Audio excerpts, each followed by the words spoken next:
ufite ari igice nta makuru yuzuye ufite kuri icyo kintu bari kuvuga, inshuti yanjye jya wicecekera. Kuko kuvuga ku kintu udafiteho amakuru ni bibi pe. Ushobora gusanga uvuze ibintu bitari byo kubera iki ufite amakuru atariyo cyangwa ufite amakuru atuzuye mu rwego rwo kugira ngo bantu nyine uvuge kuri icyo kintu baba bari kuvugaho kandi warabizi neza ko nta makuru ufiteho. Bizaba ngombwa ko nawe wihimbira ibyawe ugashyiramo, ugahimba amakuru yawe ugashyiramo. N'ahandi uzasanga wavuze ibintu umuntu yabikubaza kubisubiramo bikamunanira. Umuntu yakubaza ati si ibi bintu wabikuye he, ukabura nawe icyo umusubiza kubera iki niwe wabyihimbiye, kubera ko wumvisha bari kuvuga ikintu nta makuru gifiteho ntaki, uhise ufata umwanzuro wo kwihimbira nawe inkuru yawe uyongeyemo uraje uravuze. Biba byiza rero, ni byiza ko niba ikintu nta makuru gifiteho, niba umuntu nta makuru mufiteho, bicecekere, wigire ijambo na rimwe uvuga, wigire ijambo na rimwe uvuga kuri icyo kintu kuko nta makuru ufite. Banza ushaka amakuru ahari.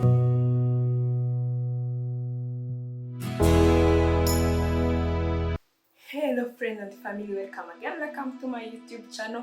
Niba uri mushyashya hano ngiye gusuhuza, njye nitwa Yvette, twanabigana byinshi bitandukanye, kandi nawe usanzwe dukurikira ngo waka subscribe. Thank you so much, mani kumugisha, nizere ko mumeze neza, nanjye meze neza, amahoro ndashima Imana. Hano twanabigana byinshi bitandukanye kuri channel ya Yvette.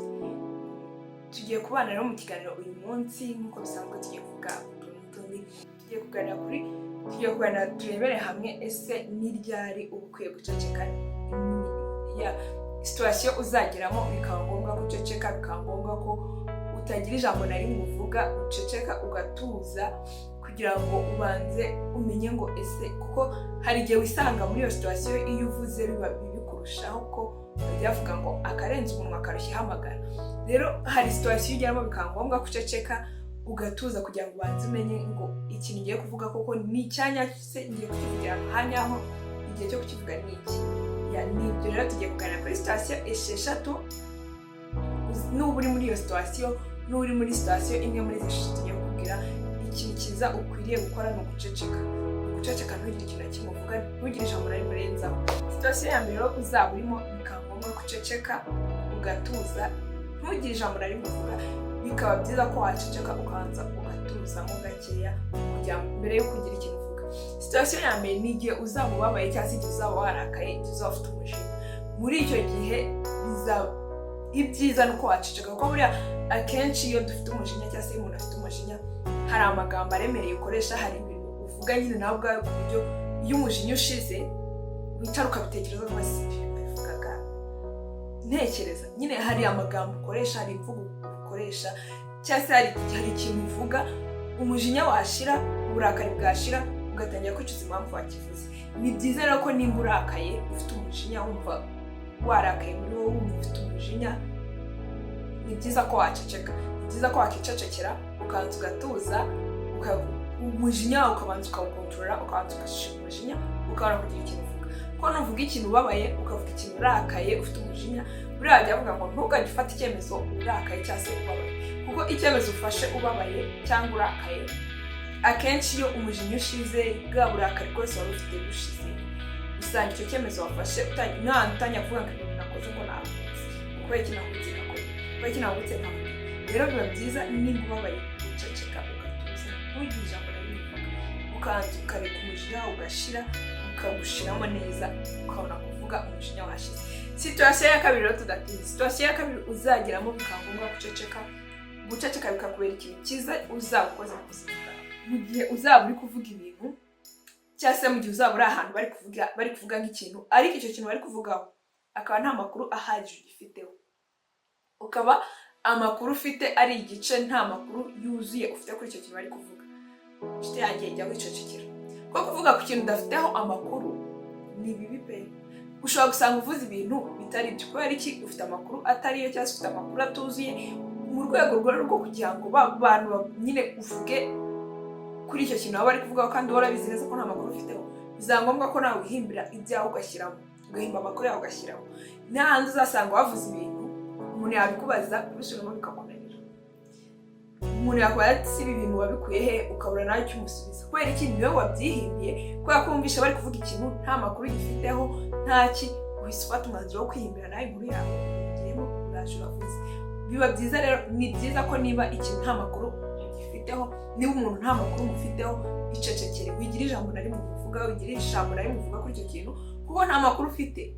Banza ushaka amakuru ahagije yuzuye ubone kugira icyo uvuga, icyo umuvuga cyangwa icyo uvuga kuri ibyo bintu bari kuvuga. Situation ya gatatu rero tudatinze.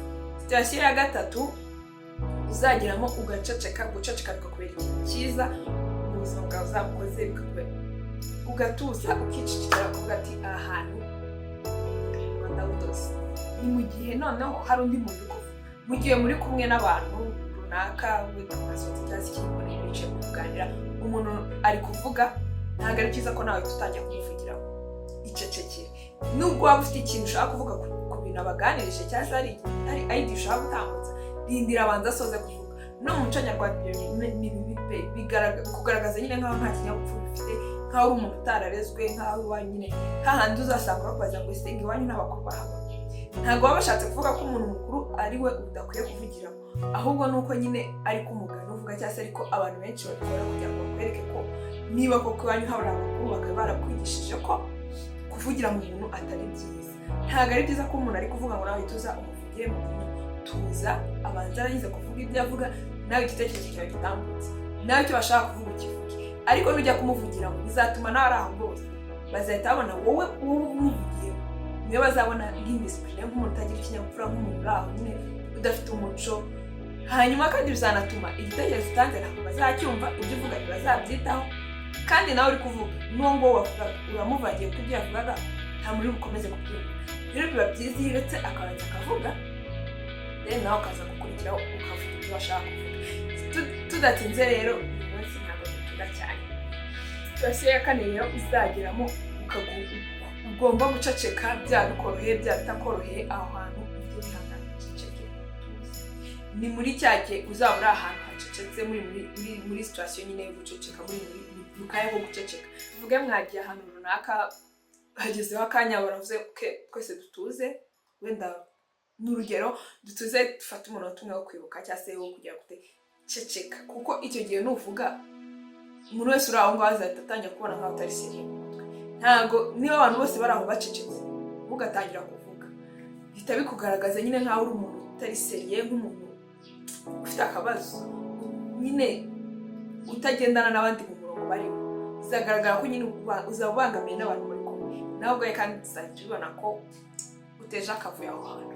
Biba byiza rero niba uri ahantu hacecetse, niba basabye guceceka nawe uceceke, utuze. Byaba bikoroheye, iko harimo abantu nyine guceceka bigora, nanjye guceceka birangora pe, guceceka birangora, ariko nyine gerageza uceceke.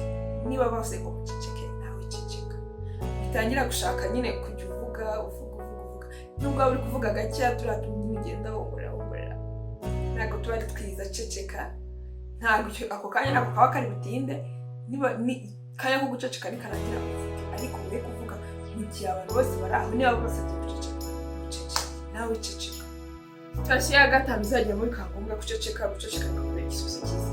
Ni cya gihe uzaba wumva utari sure nyine, utari sure ku marangamutima yawe, kuri feelings zawe, kwa kundi bavuga ngo ufite imitima, kwa kundi bumva mu mutima hari ibintu biri kurwaniramo, niba ari icyemezo ugiye gufata cyangwa niba ari ikintu ugiye kuvuga, niba ari ijambo ugiye kubwira umuntu, ukumva mu mutima wawe hari umutima wawe ukubwira bivuge, ukumva hari irindi jwi rikubwira wibivuga, bivuge.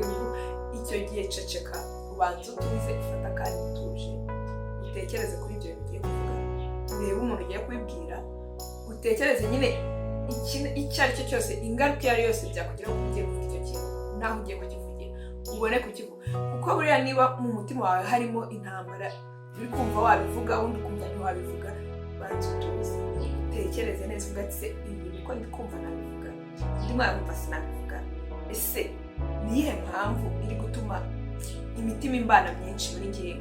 Niyihe mpamvu iri gutuma iki kintu ntari kugihamanyaho n'umutima nama? Niyihe mpamvu iri gutuma ndi kubishidikanyaho? Banza utuze ubitekereze, ubone kuvuga. Numara gutuza, bya bintu byakurwaniragamo bizashira, ubone kuvuga.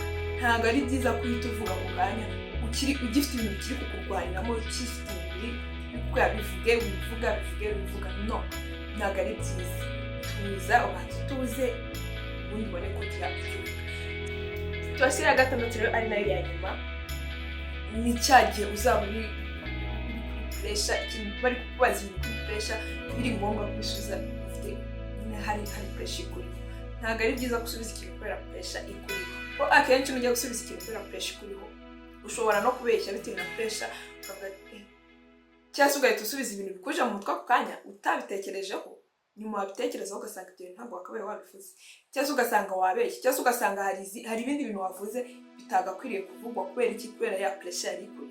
Ni byiza niba uri ahantu bari kugushyiraho pressure, niba ari ikintu kiri kugushyiraho pressure, ceceka ubanza utuze, ufokasinge, umedite, uvuga ngo ubanze wirengagize iyo pressure ubundi kwanza ihari, ubanze uyirengagize utekereze ku bintu ugiye kuvuga, ubanze ucece kuyirengagiza umere nk'aho iyo pressure nta nikuriho. Ceceka ubanza utuze, ufokasinge ku kintu ugiye kuvuga.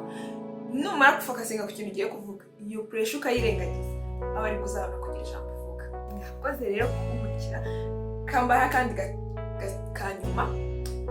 Guceceka ni ikintu cy'ingenzi mu buzima bwawe mu gihe uri gutongana n'umuntu, waba warakaye waba utarakaye, umuntu nanagutonganya, niyo waba utararakara umuntu akagutonganya, uceceka. Ntukajye wihutira guhita utongana nawe, ntugahite nyine umuntu aza ko agutonganya, ntukajye wihutira guhita umutonganya. Ujye uceceka ubanze wumve ibintu ari kukubwira, kuko urumva washaka ko ari kubivugishwa n'umujinya, nawe nujya guhita utangira ukavuga bizabyara intambara. Ariko iyo ucecetse biba igisubizo, kubera ko uraceceka nyine akakubwira akagenda. Nyuma y'umujinya ushize, mu gihe we nta kintu wamusubije, y'umujinya ushize mu biganiro bigashira. Ariko iyo yaje afite umujinya akakubwira nawe ukamusubiza mugasubizanya, niyo umujinya ushize ahita avuga ngo nari n'ubundi yabwiye ku kintu, ahita abona inzitwazo nyine zituma atakwaprocinga ngo muganire kuri cya kintu ari muri kumwe.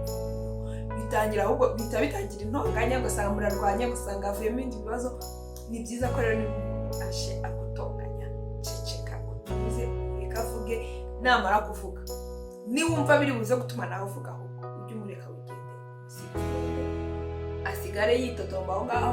Umujinya nushira, nawe bisaba bya watuje, mwese mwatuje mu biganiro mwese mwatuje. Mwakoze rero kukurikira, thank you so much. Mwakoze kukurikira kugeza ikiganiro kirangiye. Niba uri mushyashya rero wareba ikiganiro kikaba kirangiye kigeze hano, thank you so much. Please do subscribe, unasharinge ku bashuti bawe bakirebe, niba hari abona ko kukireba hari icyo byabafasha, unasharinge nabo bakirebe. Thank you, nawe utaha.